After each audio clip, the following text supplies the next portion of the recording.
Good afternoon, everyone. I am absolutely thrilled to be here with all of you. And I wanted to talk to you about a few things. Um, where are we going to start here? Okay. So, what I would like to start with today is, um, Good it's not afternoon, news. Oh, everyone. just let me. One of these days, I'm going to learn how to I do this. am absolutely thrilled to. Okay, there we go. Um, I want to talk to you a little bit about coping mechanisms.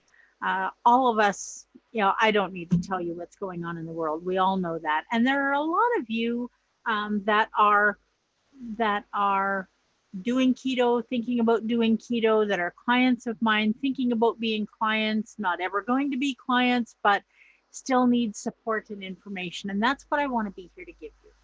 So, I want to talk a little bit today about whether or not we should continue to live a keto lifestyle in the face of adversity, anxiety, fear.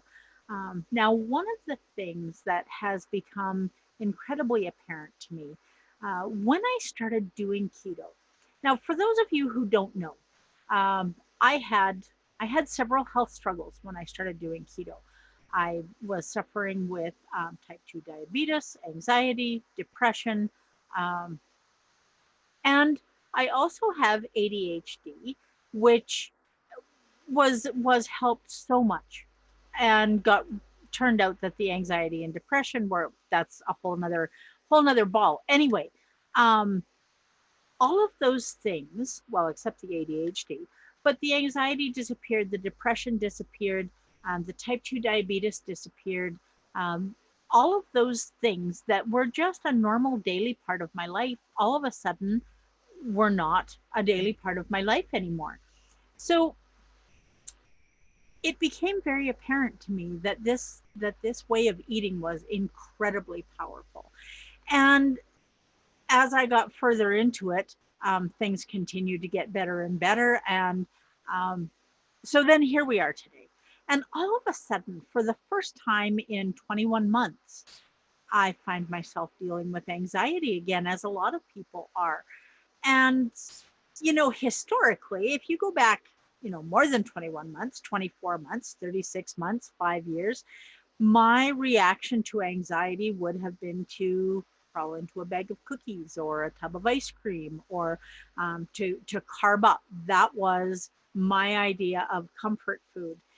And it didn't work, just so you know, but it did offer me some comfort in the moment. It's become incredibly clear to me that doing that now would make the situation much worse. Now, there are people that are going to watch this that are dealing with struggles that are different than any that I could identify. What I can suggest to you is, please take a few minutes to reflect on why it is you started living a ketogenic lifestyle. What it was about that was appealing to you. If you are dealing with mental health issues, was that why? If you're dealing with Parkinson's, is that why? Early onset Alzheimer's, did you have weight that you wanted to lose? Did you have high blood pressure? Did you have a cardiovascular um, situation? What was it that made you start keto? And what is it about that desire to start keto that has changed? Now, something that I say in every video that I do, I am not a doctor, I am not a nurse, I'm not a nurse practitioner. Um, what I am is a life coach. What I am is an LCHF nutrition advisor. And my goal is to help any of you, all of you who are dealing with everything that's going on in this world today in any way that I can. So I want you to I want you to take a minute to think about um, what it is about keto that was appealing to you. Now, if you started this before all of this talk of pandemics and COVID-19 and all of the scary things that we've been hearing about, Why did you start it then? And has that situation changed drastically enough that you should stop it now? And in my opinion, the answer to that question is no, it hasn't. When you are giving your body good nutrition, you handle stress better. When you are giving your body good nutrition, you handle anxiety better. When you are giving your body good nutrition, you have a stronger immune system, you have a stronger body. And when you are dealing with whatever kind of adversity, having the having a body that is best prepared to deal with it is definitely a good idea. You also have a lot less inflammation. So, you know, whether you're talking about the common cold or a normal strain of flu or anything that you may catch this winter or this spring, having a heightened immune system, having lower inflammation in your body is absolutely going to be a benefit to you. So, that being said, what can you do to deal with anxiety? What can you do to deal with stress and depression and worry and fear? As much as we hear this all the time, I'm going to say it again. One of the things that I recommend to people is to take a few minutes to meditate.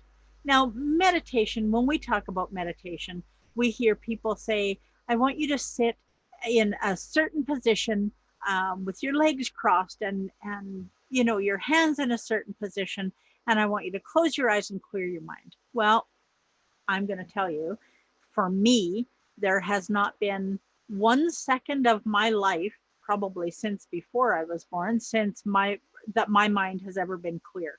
There's always noise. There's always chaos. There's always a million thoughts running around in my ADHD brain.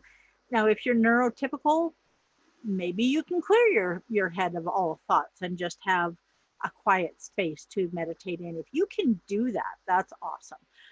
But when you're dealing with so many of the things that we're dealing with now, you don't necessarily have that opportunity. But what you can do is, we're on YouTube right now.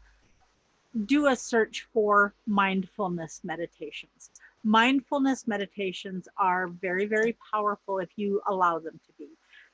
So take the time to do that. It doesn't have to be a half hour or an hour meditation. Look for a 5 or 10 minute mindfulness meditation to just bring you back from being out in the world with all of the worries and all of the fears back into where you are, back into that space where you're sitting right now with your feet on your floor and your dog or your cat sitting with you, or your spouse or your children, or wherever it is that you are in this space right this moment, and do that meditation and just breathe.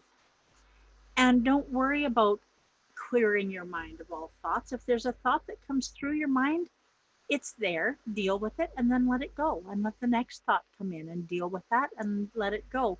And does that mean they're not going to come back after you're done the meditation? No, that's not what that means at all. It means that you've dealt with it in the moment and you have found that place to be calm.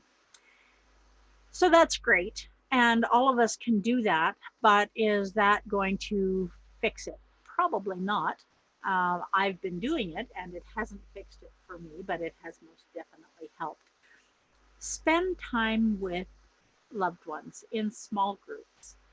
Do everything that we've been instructed to do to help minimize the impact of this pandemic in your community.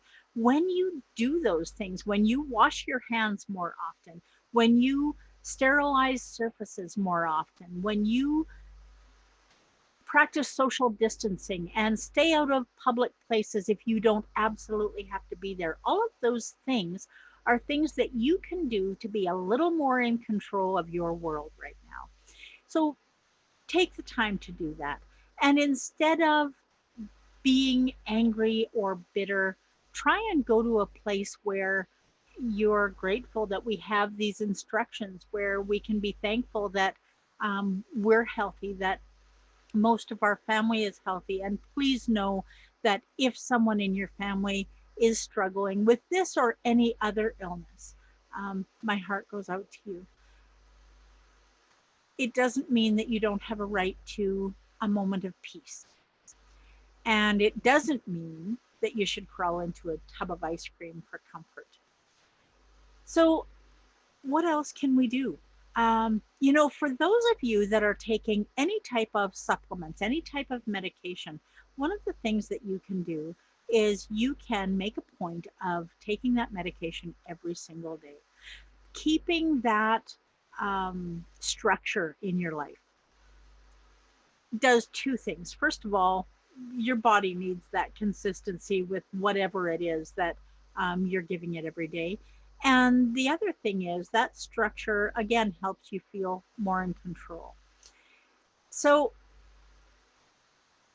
I hope that there is somewhere in your world, somewhere, some quiet space in your life that you can go that is a happy place. I hope that you have a friend, a colleague, a family member, someone that you can reach out to, not only to get support for yourself, but be there to support others.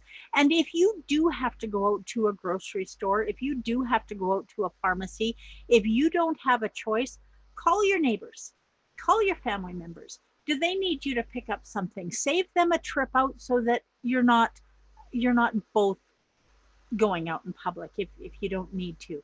You can drop it on their doorstep. They can send you an e-transfer. There are ways that you can do this, that you're keeping everyone safe. So help your neighbor, help your family, help your friends. Reach out to people when you need to reach out to people. Reach out to me. Leave me a message. Let me know what's going on in your world. If you have questions about keto, let me know that too. I'm happy to help. And keep watching for people like Dr. Ken Berry. He is an amazing source of information. He just had an interview with a world-renowned cardiologist that is very supportive of keto and recognizes the benefits of it. So do what you can do to keep your family and your children and your spouse and your friends and neighbors, to keep everybody safe. Do your part and be helpful and be kind and do your very best to be patient. I will be popping in and doing more of these, and I hope that when I do, you'll join me. So we all have something very special to offer in this time of chaos and confusion. So please join me next time. I believe I will be here, if not every day, every second day, and we'll talk more about the ketogenic lifestyle and the struggles that we're facing today. And if you have ideas for subjects that we can talk about or things that you would like information on, let me know. I can't wait to talk to you. Bye.